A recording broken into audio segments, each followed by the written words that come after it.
अन्य समाचारों पर हवे नजर करिए। राजकोट महानगरपालिकाना नवनियुक्त मेयर डॉक्टर नेहल शुक्ल एक्शનમાં પૂર્વ સ્ટેન્ડિંગ ચેરમેનને 2 વર્ષમાં મંજૂર કરેલા કેટલાક પ્રોજેક્ટ સ્થગિત કર્યા। જે કામનું 20% પણ પ્રોગ્રેસ નથી થયું તેવા કામ સ્થગિત કર્યાનો મેયરે દાવો કર્યો છે।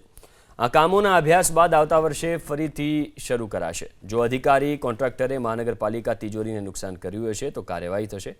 રાજકોટ મહાનગરપાલિકાના અધિકારીઓને મેયર ડોક્ટર નેહલ શુક્લની સ્પષ્ટ સૂચના 2.5 વર્ષ સાચા અર્થમાં લોકોની સેવા કરવાની છે। પ્રી મોન્સૂનના કામો તાત્કાલિક પૂર્ણ કરવા આદેશ પણ કર્યા।